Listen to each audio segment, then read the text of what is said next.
Ondan men de bir mesele var halmıra. Tere ine men özüm ahalından.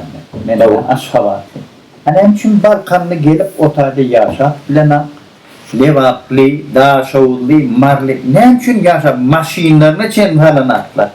Orsiyet deyilen 140 milyon. Ol Rezan'dan gelip görürler. Ol Habarovsk'dan aslı şu Moskva'nın içinde maşinlerden meçya. Geç İslami yaşap bir Türkmenler öz milletin sığdırana. Ha? Ne üçün ediliyor şu? Şu ahallini, Aşgabatlinin kanundan hemmeti yığrenzilmeyi veriyor. Haçanla halkın ağzağına olsa, şonla niyazet bilen kurban oluyor, Berdimuhammedowynŋ yarab, şonla yaşıyor. Halk ağzını biriktiren bunu, onun şunyanı zulüm terlen, nemedip, neyli yaşayanı, daşınnaki yeğenler belirki neyli yaşayanı, şonla düşünüyorlar, şonla üns veriyorlar. Onun durmuşunu toruyor şotaydı. Yo, hakikat, men şu sözünüz, her bir sözünüz bilen razılaşıyorum. Ol bir yankı diyarlar da hana milletin zayi kılıyor, o tayda bu tayda o. En köp zayi kılıyor yer akıllı, Aşgabat'ta. Şonun padşah olup oturun yerin, diydim doğruluk siyasetinin aslında. En köp ezir çekkenim yine de şol akıllı görmüyor.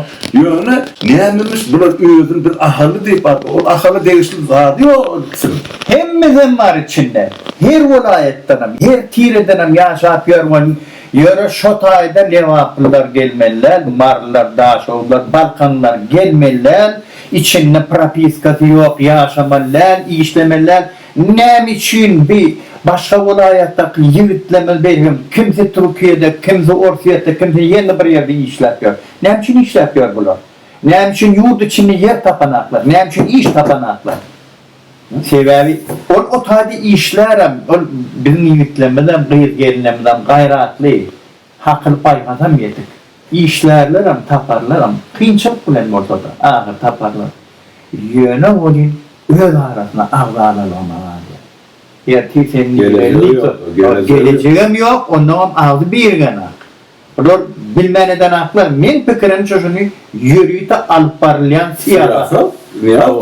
Niyada bana medyen şol, mu medyen şol. Ağlı bir hükmesin niye? Ağlı bir hükmesin onun gün yok.